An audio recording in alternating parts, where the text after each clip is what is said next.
ওই ভালোবাসা সুস্থ একটা মানুষকে পাগল বানিয়ে দেয়। ওই ভালোবাসা হাসি খুশি থাকা একটা মানুষকে একেবারে নীরব করে দেয়। একটা জিনিস খেয়াল করে দেখবেন, আপনি যদি কাউকে মন থেকে ভালোবেসে ফেলেন, আপনার মধ্যে কোনো রকম লজ্জা শরম থাকবে না। আপনি আপনার ভালোবাসার মানুষটাকে পাওয়ার জন্য আপনাকে যদি সবার কাছে ছোট হতে হয়, সেটাও করতে আপনার দ্বিধাবোধ করবেন না। আপনার মধ্যে কোনো রকম সংকোচবোধ কাজ করবে না। যেটাই হোক না কেন, আপনি শুধু তাকেই পেতে চাইবেন, কিন্তু শেষ পর্যন্ত আপনি তাকে পাবেন না। আপনার জীবনটা কাটবে অত্যন্ত কষ্টে। বুদ্ধিমান লোকেরা কথা কম বলে, বেশি বেশি চিন্তা করে না। মনে রাখবেন, যে মাছ মুখ বন্ধ করে রাখে সে মাছ কখনো বড়শিতে আটকে পড়ে না। যদি কারো তোমাকে ছেড়ে যাওয়ার ইচ্ছে থাকে, তাহলে দেখবে অজুহাতের শেষ নেই।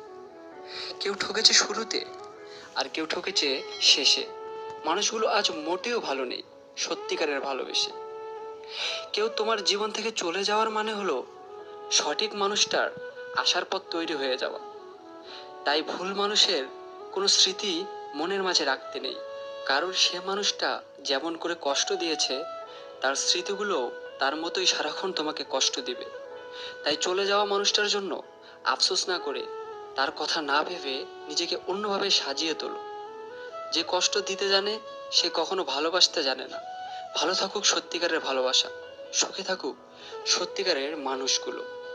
যদি বলা হয় জীবনে ভালো থাকার উপায় কি, আমি বলবো নিজেকে নিয়ে ব্যস্ত থাকা, নিজের জন্য যা যা করা দরকার তা প্রাণপণ করার চেষ্টা করা।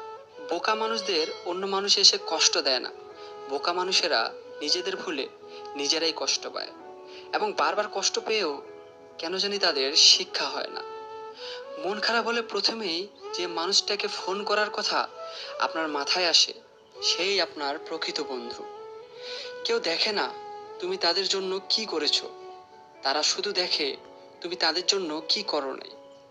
একটি পাত্র কলসিকে একদিন প্রশ্ন করলো, তুমি কি করে সবসময় যে কোনো অবস্থাতে এত শীতল থাকো?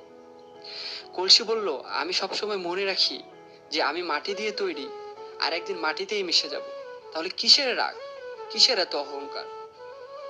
নিজেকে কঠিন জীবনে আভ্যস্ত করো, কারণ বিলাসিতা চিরস্থায়ী হয় না। খারাপ সময় না এসে ভালো সময়ে যারা এসে তোমার সঙ্গ দেবে, খোঁজ নিয়ে দেখো, বিশ্বাসঘাতকতা তারাই বেশি করে। একটা কথা কি জানো তো, একজন মানুষের চেহারা যত সুন্দর হয় সে ততই অহংকারী হয়, আর একজন মানুষ যতই অহংকারী হয় ততই নিষ্ঠুর হয়।